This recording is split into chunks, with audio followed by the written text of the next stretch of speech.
was it a mistake to expand and especially to add the four corner schools? Now, I think most of us on the surface would say no, right? It expands the league. It kept them whole. It kept them what's the word? It strengthens them for the long term, right? It gives you 16 members versus only 12. Should be attractive when the next media deal comes up in 2031. Get you some good brands like Colorado, Arizona State, Utah, right? Good brands. All of them are good brands, good solid brands, and both football and basketball. So, where did I get this idea that it may be a mistake?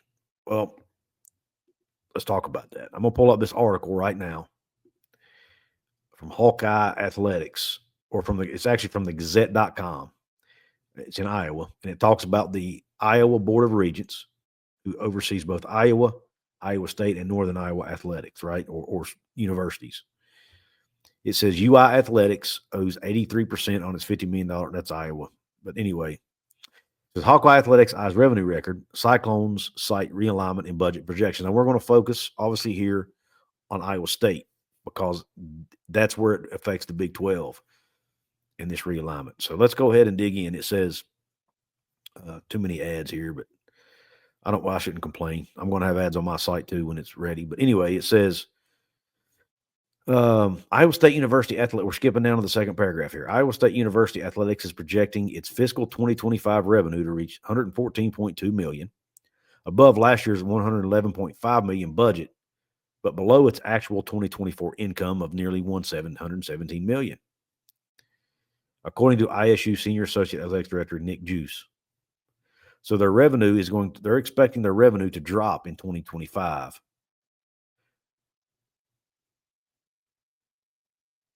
from $117 million to $114.2 million. So, not good. It says that $114.2 million next year is below what it could be, citing a conference realignment whirlwind across college athletics of late that added 4 universities to both UI's Big 10 and Iowa State's Big 12 conferences, shrinking their share of the conference distribution pie. As a result of those additions, the 8 continuing listen to this. As a result of those additions, the 8 continuing members of the Big 12 Conference will receive approximately $40 million less than earlier projections in Big 12 distributions over the next several years through fiscal year 2031. Now, when I first read that, and that's according to Iowa State's recent budget report, I first read that, I thought, holy crap, $40 million a year, that's $5 million per team, but it's actually not. It's $40 million throughout the life of the contract, which goes through 2031. But it says the 8 continuing members, which includes the team I cheer for, the West Virginia Mountaineers, the 8 continuing members of the Big 12 Conference will receive approximately $40 million less than earlier projections in Big 12 distributions over the next several years. So every team's taking a pay cut. Every team's taking a haircut on their Big 12 payouts, which comes from what? Media revenue. The TV revenue that goes to the conference, which is then distributed to the schools. Every Legacy 8 member of the Big 12 is taking a haircut on what they originally projected. Let's keep going. Here's a quote. It says, revenues received from the Big 12 Conference are the largest component of athletic department revenues, Juice told the Gazette on Tuesday. The highest revenues from the Big 12 Conference were recorded in fiscal year 22 and 23. Additionally, due to the college football playoff expansion, playoff revenues will no longer be distributed on an equal basis to the major conferences, Iowa State reported to the Regents. With 2 athletic conferences essentially receiving the contractual increases in television revenue resulting from the new playoff format, the revenue allocations to members of the Big 12 Conference will remain flat. Now, we know the Big 12 got a bump because of the expansion of the college football playoff, right? Every team's getting a bump from I think it's going from $3 million to $6 million a year, something like that. But because of additional expenses and the costs associated with expansion, they're basically flat despite that. So had they not gotten that increase, they would actually be losing money. But the problem is they're not gaining money like their peers. The ACC has it's my understanding now, I may be wrong on this, but it's my understanding the ACC has a built-in escalator in their contract with the ACC network or with ESPN rather.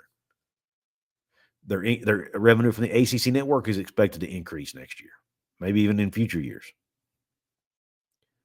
So even though the ACC right now might be on the same playing field at least as the Big 12, I think over time, now I could be wrong, but at least for the next 5 years anyway, I think the ACC is going to surpass the Big 12 in revenue. Now the Big 12 could overtake them in the long term because the ACC is still stuck in that deal that they have through 2036, whereas the Big 12 can go back to the negotiating table in 2031. So they might surpass the ACC long term, but in the next 5 to 6 years, the ACC is likely going to earn more money than the Big 12 teams. Let's keep going. The financial impact of this change is approximately $5 million per year when compared to earlier projections. So they're losing $5 million a year more than what they projected because the SEC and the Big Ten are getting such a huge share of the playoff money. Let's keep going. It says the lower than expected conference distribution anticipated $746,000 drop in media rights income and stagnant postseason revenue has Iowa State postponing several building projects and making, quote, operational and personnel changes as necessary, end quote. So they might have to fire people or lay people off, is the way it's worded, because of all these changes. Because the SEC and Big Ten got greedy. Well, I shouldn't say greedy. I guess they want to avoid laying people off as well. But you get my point. Because they're so far ahead of the ACC and Big 12, some of these schools may have to lay people off. And because they're having to pay because they're seeing a $746,000 a year drop in media revenue, media rights income, because of expansion, because they're having to allocate their money to more teams, which we'll get to in a minute on why that's the case, they might have to lay people off and not be able to talk. And it goes on to talk about a new wrestling facility that they wanted to build. It says, when asked for details on delayed projects and personnel changes, Juice pointed to plans for a new $20 million wrestling facility the department put on hold in May, citing changes across the college landscape. It says, there's just no way possible to go forward and convince the state that we can take bonds out to pay for a wrestling facility when the college football playoff decided to take all the money and give it to the Big Ten and SEC. Pollard told reporters in May. So you can tell Jamie Pollard was not a fan of that decision. It says Juice didn't provide details about personnel changes resulting from conferences and playoff redistributions. So anyway, it goes later. It talks about ticket revenue and all that, but I want to focus right here on this part about the expansion. See, we all assumed that, at least I did. I shouldn't speak for you. A lot of us assumed that both ESPN and Fox were stepping up to pay 100% for the Four Corners to come in. Now, ESPN had to because they were contractually obligated to cover their cost because of the pro rata agreement in the contract with the Big 12. But the ESPN is only paying 60% of that contract. The other 40% is being, or I think it's 66%. It's 2/3 basically. The rest of it is being paid by Fox.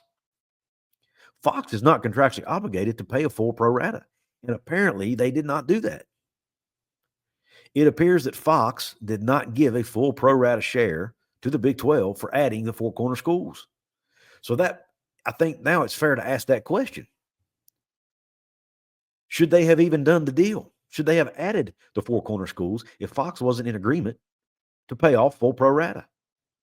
And in addition to that, should the Big 12 have paid, they paid Colorado a $2.5 million signing bonus to come into the Big 12. I don't know how many of you realize that. Colorado got a $2.5 million bonus for entering the Big 12 conference. The only one of the four who got that because they were the first one to pull the trigger.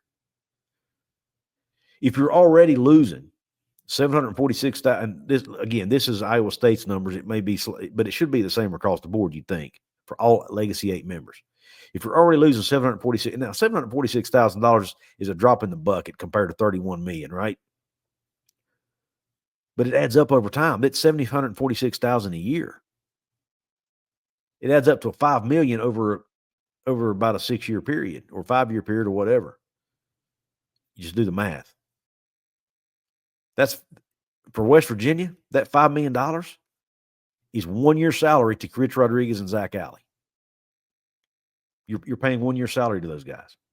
It's an extra $746,000 you have to pay student athletes in revenue. You know how many football players you can pay with $746,000? Several, or at least a very good quarterback at minimum. So a year, by the way. So this right here, it's hard. It's fair to ask the question. Now, long term, I think adding them, fantastic decision. I think you have to add them. So when you go back to the negotiating table in 2031 with the networks, you have that extra inventory, and you have multiple time zones now. You have all 4 time zones now. You have different markets to get ads in. All that. It's all great long term, right? 5, 6, 7, 8, 10, 20 years down the road. But here's the problem with that. Things are moving so fast in college athletics, you can't afford to wait 5 years to get your money back. So now do you understand why the Big 12 is looking at private equity?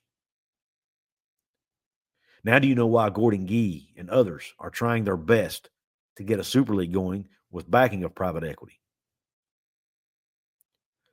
Big 12 teams, the Legacy 8 Big 12 teams lost money,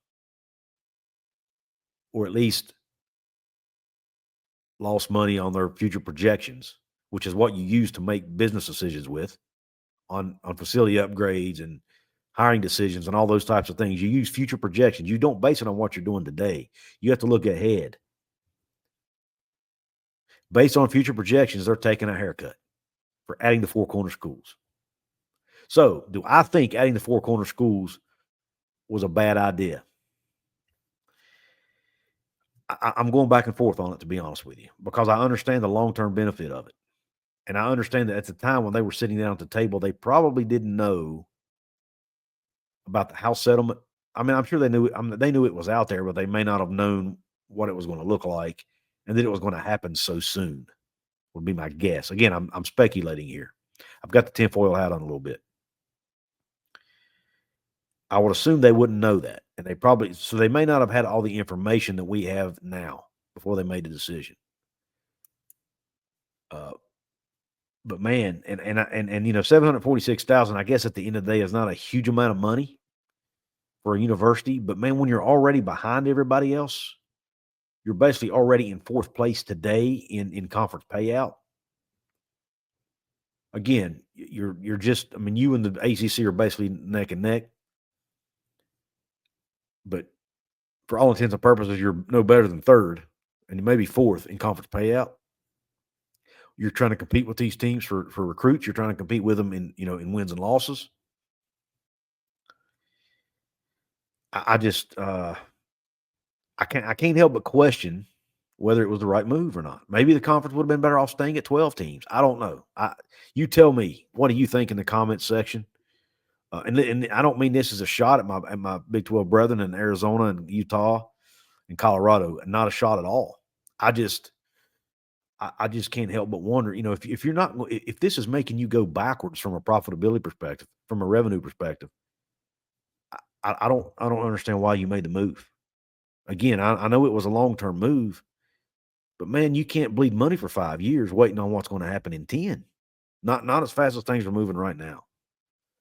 I'm anxious to see what you guys are saying in the comments here. So let's get over to it. I have a really big crowd on tonight. I really appreciate you hopping on.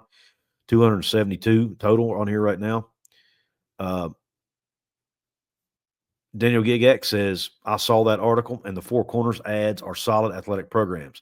And yes, it's extra travel, but all conferences have extra travel. Yes, the travel is, to me, I'm not even at this point. I think the travel thing is not even worth bringing up, because it is what it is at this point. You got to deal with it, figure it out.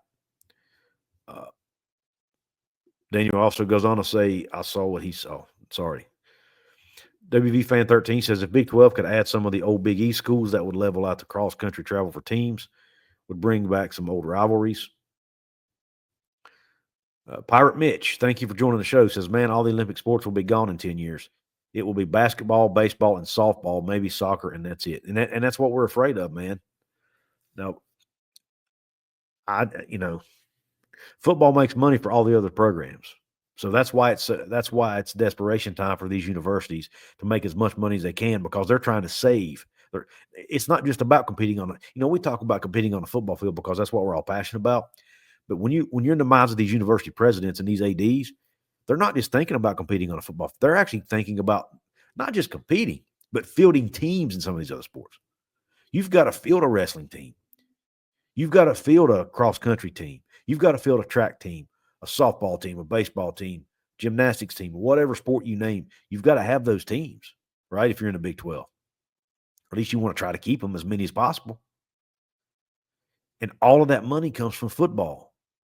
So again, what if you have to cut a Scott? What if you have to cut a sport because of what if bringing in the four corner school? And again, I might be over embellishing a little bit here, but what if bringing in these teams causes you to have to drop a sport from your school? It's things like that make me, I can't help but wonder if it was the right. And I can tell you one thing, this definitely made me change my mind on bringing in UConn. I was all on board of bringing UConn in, but I don't know that that's the right move right now. Unless you get extra money today for doing it, I don't want to do it. I don't want to do it. But West Virginia already. Let's take a look at West Virginia. And I know I talked about this on my show a gazillion times. Some of you may get tired of hearing it, but some of you may be new. West Virginia is facing $137 million ballpark, $137 million debt service right now for past projects they've done at the stadiums and at their facilities, athletic facilities overall. $130-some million. Highest in the league. One of the highest in the country, if I'm not mistaken, among Power 4 schools. They have one of the lowest revenues in the conference already. They're near the bottom, if not at the bottom. So the fiscal year 2024 or fiscal year 23, 22, 23 or 23, 24 fiscal year, I think it was. I saw the numbers just a couple of days ago, came out to about $108 million. About a $3 million increase from before. But that $3 million was probably projected to be even more than that. I haven't looked, going by what this Iowa State article said, I'd say West Virginia was projecting to be higher than $108 million. They were probably projecting to be at $110, $112 million. And again, you base decisions on your projections, not on what you're making today. So that's how these things work. But my point being, if you can't make money today by bringing in a new school, then don't do it. You have to, things are moving so rapidly in college sports. I don't think they need to expand at all unless you know with that 100% certainty that it's increasing your value today. You say no. And you wait till 2029, 2030 when you're ready to renegotiate a TV deal, then you make the move if it's going to help you in that deal. But otherwise, you don't do it. That I just assumed that these schools wouldn't approve a deal that was going to cost them money. I mean, I had read where the Legacy 8 members had to take a little bit of a pay cut to bring Cincinnati, BYU, Houston, and UCF in the league. I knew about that, but that was only like a 2-year. They were taking about a $3 million a year hit for like 2 years or something like that. I didn't think that was a huge deal. I didn't love it, but I didn't think it was a huge deal. But that was also before they brought the four corner schools in or were even planning to. It wasn't even an option at that point, right? Well, now it looks like they're taking another bath to the tune of $700+ million. I'm sorry, $700+ thousand dollars per school per year because of bringing in the four corners. And I'm assuming it's because Fox didn't pay full pro rata. You can't just remain flat for 5 years when everybody else, including the ACC, is going to be making more money. They could be a distant fourth by the time 2031 gets here. And if the ACC is able to renegotiate that grant of rights or something to where teams can leave at 2031 and they can renegotiate a new deal at 2031, Big 12 might be screwed here. I don't know. Maybe I'm making a mountain out of a molehill, as they say. I don't know. And again, I don't want to make it sound like I actually am. Look, long term, I love having those guys in the league as a fan. Um, but I didn't realize it was going to have this much of a negative impact on the revenue, the immediate revenue distributions. But at the end of the day, I guess, and again, I'm kind of going through this with you guys in real time here, trying to figure it out in my own head here. I think, I guess, long term it was the right play because like I said, you're getting the 4 extra time zones. Especially with the Coach Dion, the Coach Prime effect that it's having on the league. That's going to help us, I think. So I guess each school just has to figure out a way to overcome that, $700,000 deal, the gap there. Each school should be able to figure out a way to close that on their own. I think the college football playoff piece is probably even more important than the expansion piece. The Big 12 and ACC not getting equal revenue share in the college football playoff is, I think, might have hurt the two leagues more than what we want to realize or pretend, because again, schools are making long-term projections based on a specific number, and then they're not getting anywhere near that number. It's about $5 million less than what they anticipated. So again, I don't want to make it sound like I'm crapping all over the Four Corner schools, because I'm not, and I wanted the move to happen. And I still think at the end of the day, it was probably the right decision. But it was just kind of a punch to the gut when I found out they're losing even more. They're took a $740,000 bath on it. It was kind of a shock to me.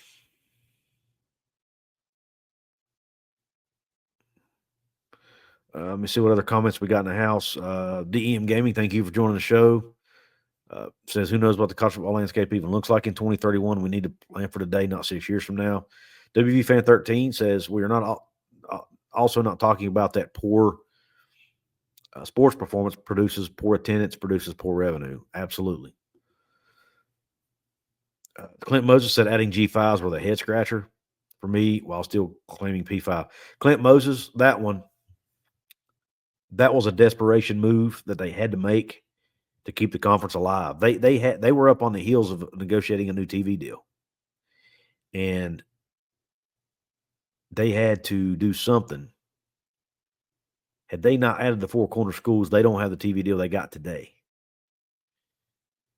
And in order to get the TV deal, they lost 2 schools. They had to add 4 to offset it, and it still didn't even come close to the same value, right? Even though they increased in value from the last contract, they would have gotten a lot more had Oklahoma, Texas been in the conference. I mean, I've said all along, I think the conference likely could have gotten $50 million, a year potentially per school had Texas and Oklahoma still been in the league, and would probably be sitting pretty in the 3rd spot right now. But that didn't happen. They left us, so they had to do what they had to do. And I think adding those, I think they were in desperation mode. I mean, you went from having 10 teams to having 8 teams, right? Now, you still had enough to be a power league, but you didn't have let's just be honest. West Virginia, Kansas State, Iowa State, Kansas, TCU, Texas Tech, Oklahoma State, Baylor. That would have been your 8 schools. What would you have gotten for that? 25 million a year? Maybe 20 to 25 a year. I mean, there have been reports out there that they say BYU alone might have added $2 to $2.5 million a year to the deal. You take them off, what's that, 29 million a year? 28, 29 million a year.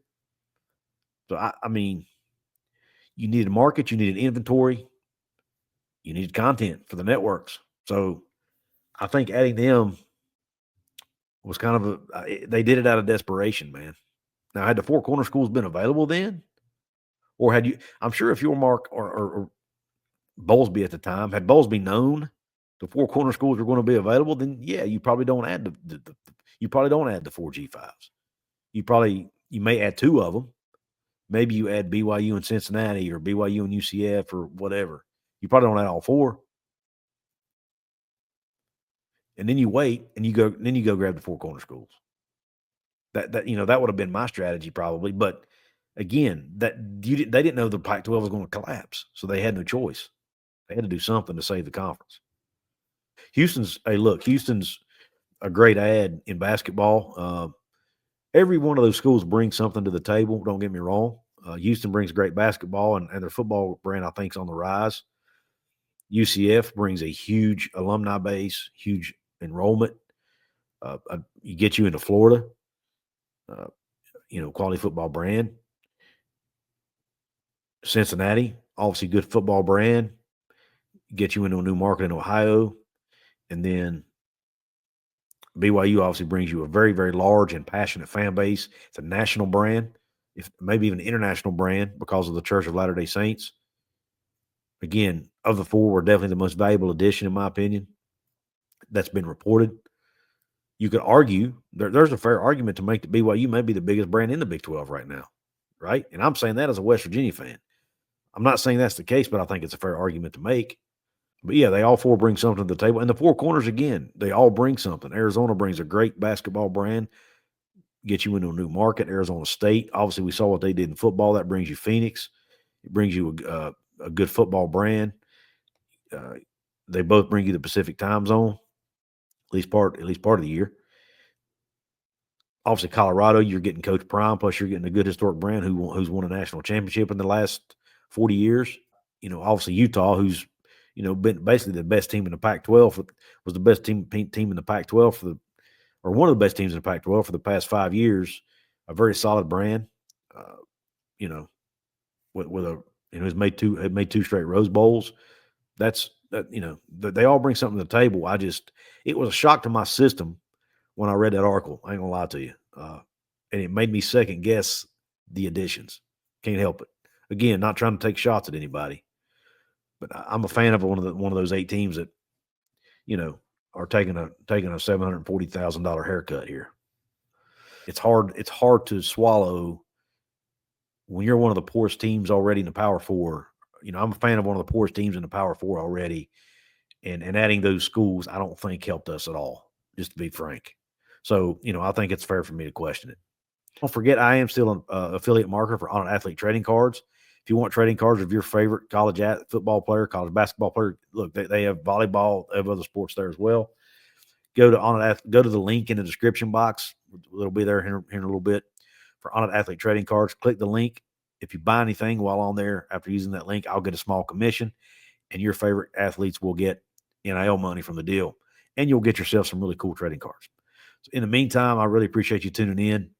One more shout out to my sponsors, BetUS Online and Cats Counter, Stone Street, and Buckner Attorneys at Law. Thank them for helping keep the lights on. Thank all of you for helping keep the lights on as well. I hope the rest of your day and or night is top shelf. Q, country, roads, and stay blessed.